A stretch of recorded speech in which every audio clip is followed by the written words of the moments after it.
હવે તમે જે કહ્યું ને એટલે મન, બુદ્ધિ, ચિત્ત ને અહંકાર. જ્ઞાન મળ્યા પછી મન ઓળખાય અને મનથી આગળ વધે એટલે બુદ્ધિ ઓળખાય. બુદ્ધિ ઓળખાયા પછી નિશ્ચયથી જે નિશ્ચય આપણો છે કે હું ખરેખર કોણ છે એનાથી ચિત્તના પર્યાયો ખુલ્લા થાય. અને ચિત્તના પર્યાયોની અંદર શું હોય ખબર સોનુભાઈ? કેવળ જ્ઞાન. શું હોય? કમ કેવળ જ્ઞાન હોય. એ કેવળ જ્ઞાન કોનું છે? ચિત્તનું. એ કોણ છે? સચ્ચિદાનંદ. અને મન એ ફિઝિકલ છે, એ ભરેલો માલ છે.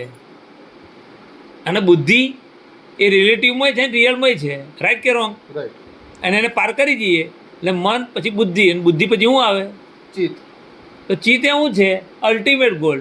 અને ચિત્તમાં જો માણસ જતો રહ્યો એને સર્વજ્ઞ કહેવાય. શું કહેવાય?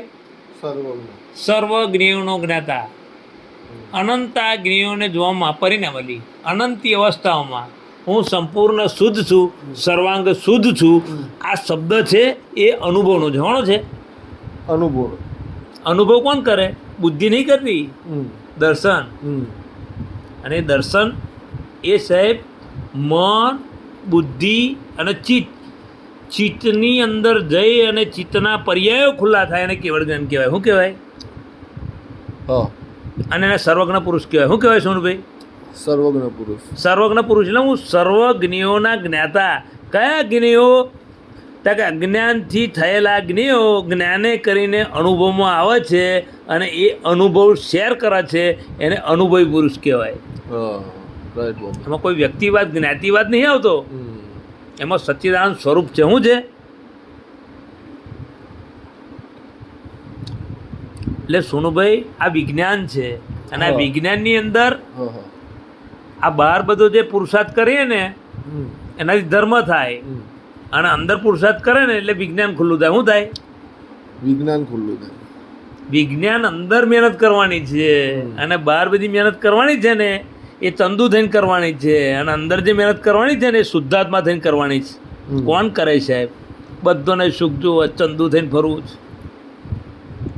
અને જ્યારે ચંદુને મટાઈ દેવો છે ને એ અંદર વગરી જાય. અને એ વગરી જાય ને સાહેબ એ સર્વજ્ઞ પુરુષ કહેવાય. આ લાવવું કઈ છે સાહેબ? આ મહેનતનું ફળ છે. શું છે? મહેનતનું ફળ. આ જગતની અંદર બે મહેનત છે સોનુભાઈ. એક બહાર ભૌતિક મહેનત અને એક આંતરિક મહેનત. એટલે શ્રીમદ રાજચંદ્રે શું કહ્યું ખબર? કર વિચાર તો પામ.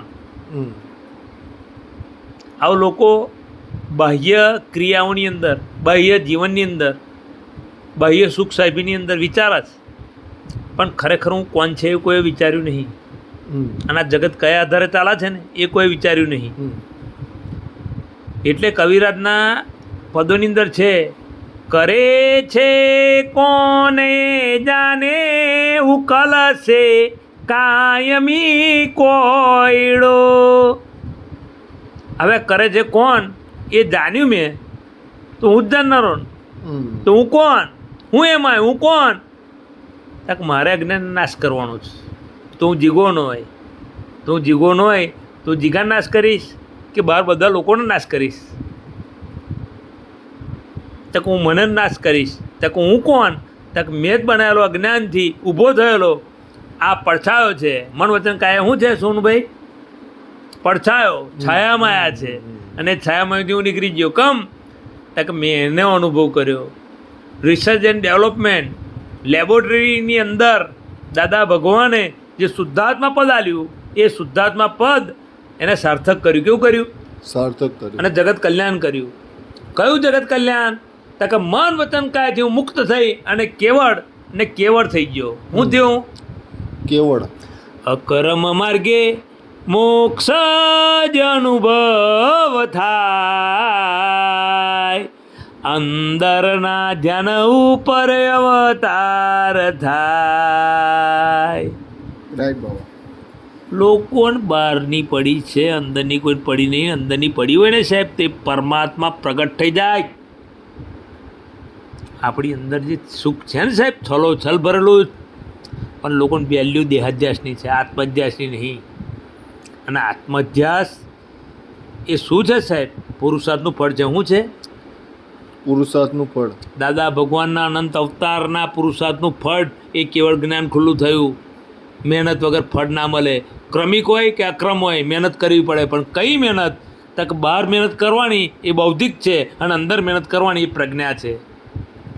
પ્રજ્ઞા પુંજન કાજ સદા હું તિલક કરું ભાલે, વિલંબ ના ચાલે, વિલંબ ના ચાલે. સન માટે પણ રૌના છેટો ભિન્ન રહે ના